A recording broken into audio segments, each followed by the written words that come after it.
Well, hello, everyone. Thank you again for joining this study today. Sorry it's a little late. Some interesting things happened with this week being Christmas. I was not really going to search out any Christmas theme study because I feel so much of it has been done, and I don't want to pick any topics that would be anything but encouraging to your walk with God, because there are many different studies out there that people have brought forth about Christmas time, and I didn't want to go down that path. And so I was preparing to do just the traditional one or normal one from the book of First Samuel, as we've been going through. And so I have the lesson prepared, but I was hindered yesterday and this morning, just wasn't able to get the moment to do the recording.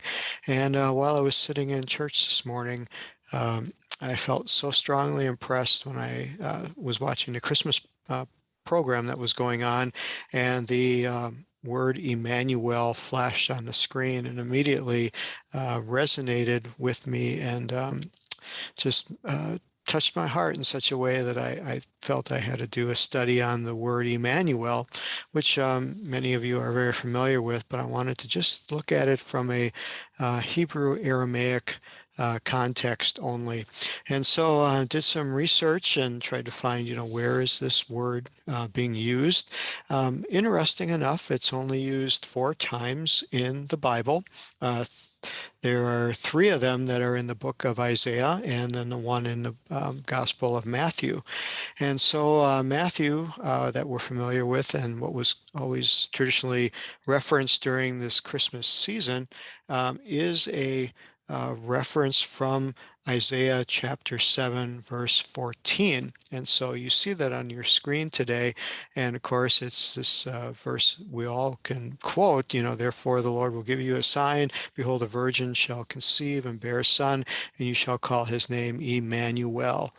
And so when we get to, looking at this, I was surprised when I brought it up in Bible Hub that the word, as you can see in front of you, Emmanuel,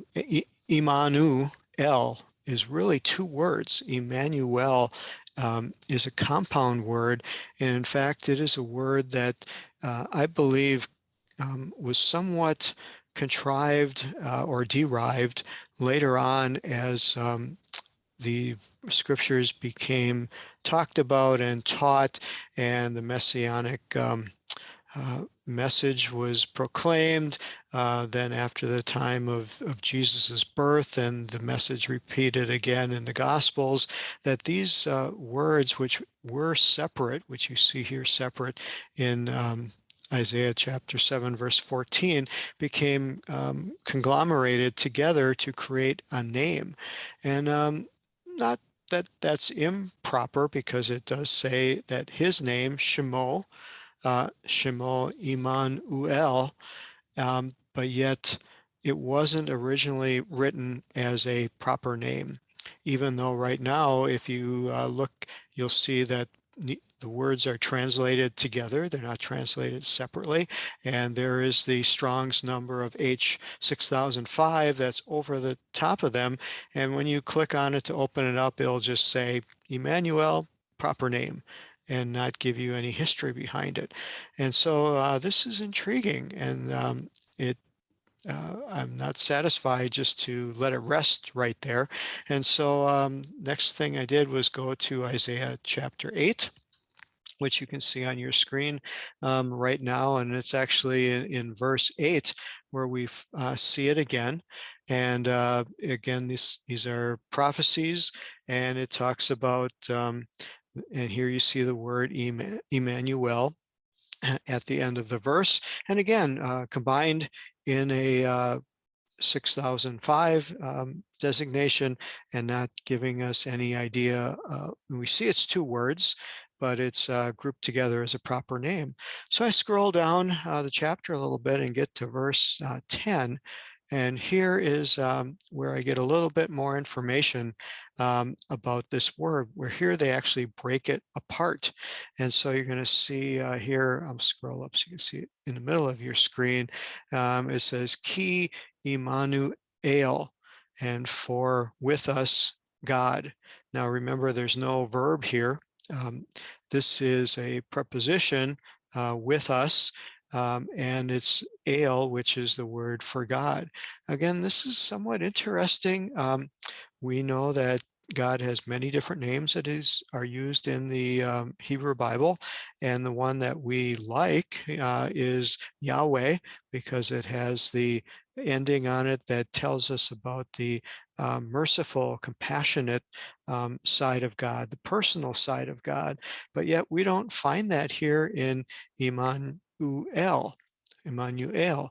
This is El, or El, as it's sometimes also transcribed. This is probably one of the first very, very primary basic words used for God, and it is used throughout the Hebrew Bible. It's used in reference to not only the one true God as we know him, but it's also referenced to other pagan gods. Anytime a deity is referenced, this word is commonly used. This is a word that they feel is had belonged or had been in use prior to the Hebrew Bible even being written, prior to anything being transcribed by Moses or any of the prophets.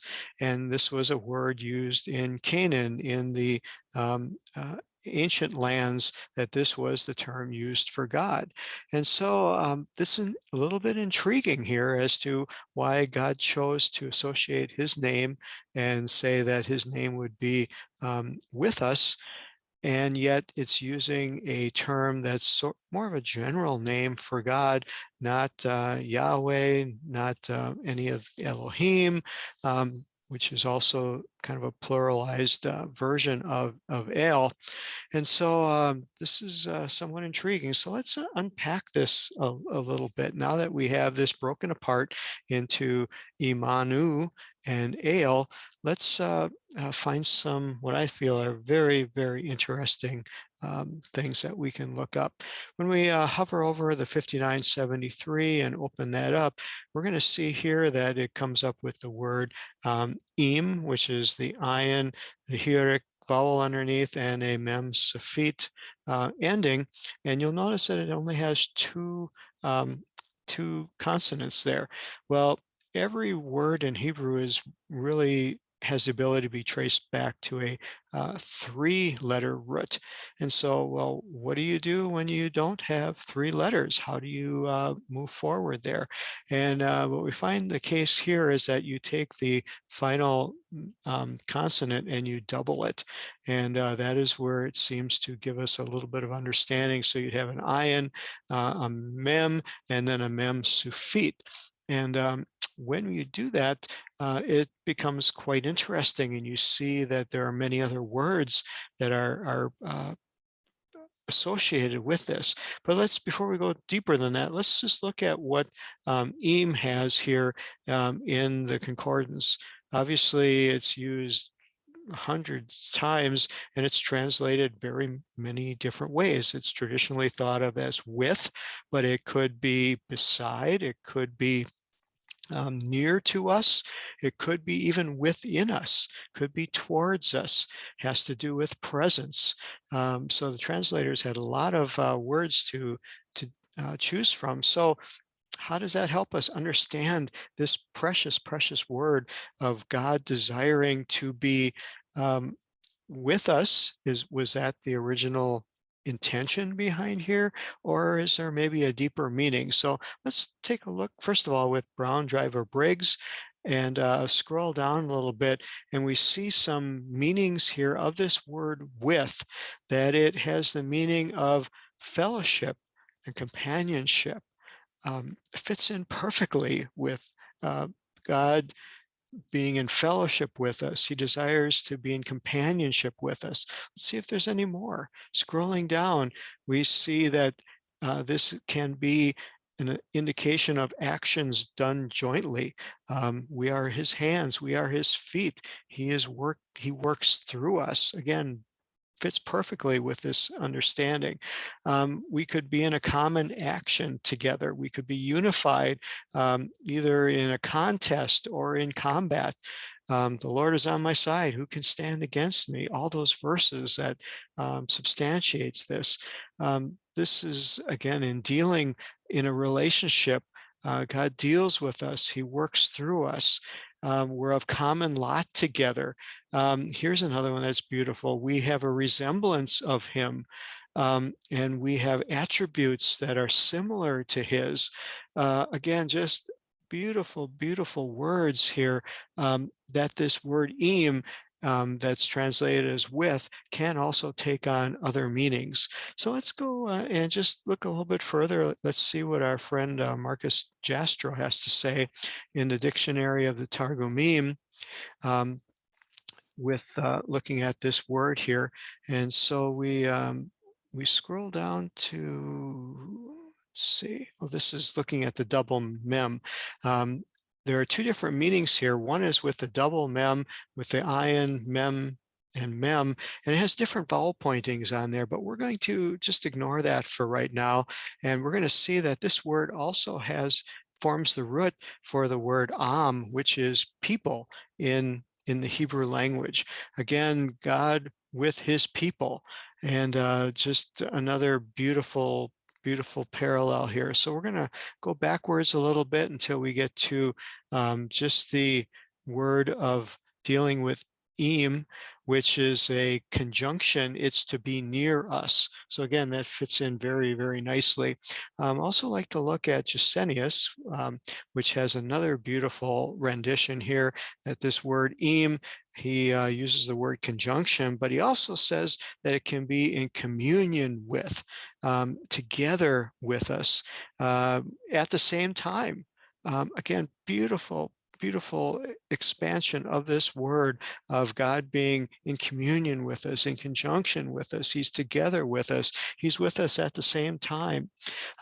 Looking even a little further into Samuel Raphael Hirsch, this is where we had to go, and Hirsch's dictionary only deals with triconsonantal roots, and so here we had to learn that there was a double mem at the end, and it associates with people. But Hirsch has a beautiful input here where it says that we could develop without an outside interference, living in a social relationship.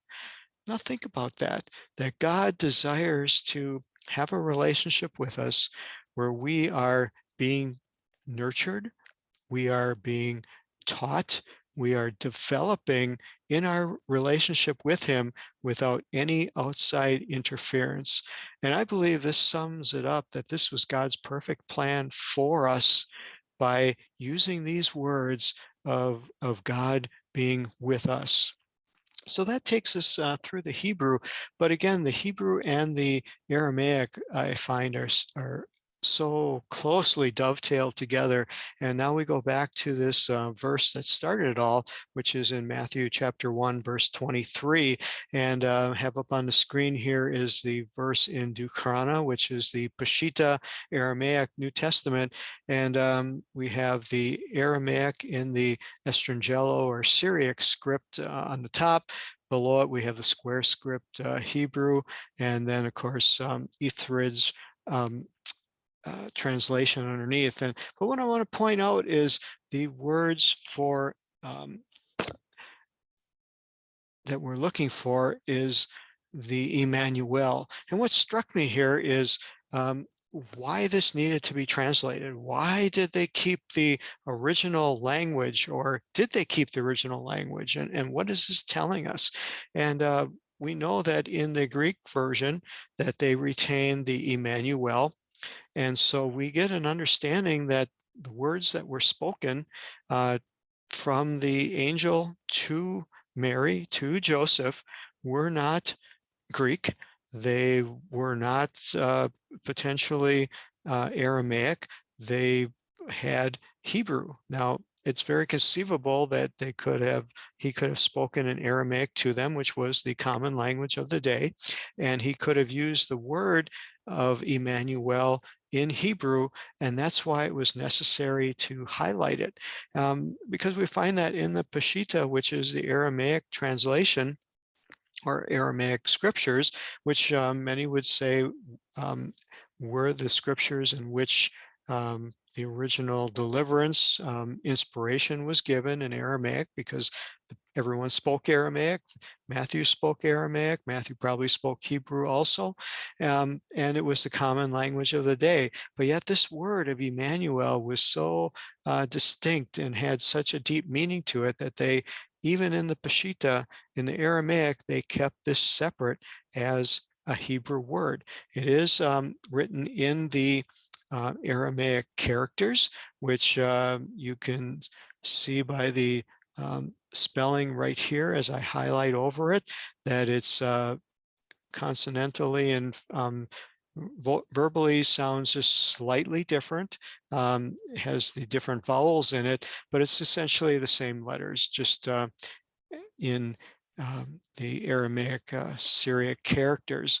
But then when we go to the end of this verse here, we have a different word for God, which is Allaha or Olaha, which is Aloha, Aloha, which is the Aramaic word for God, and that is the equivalent of El, of the ale that's used for God.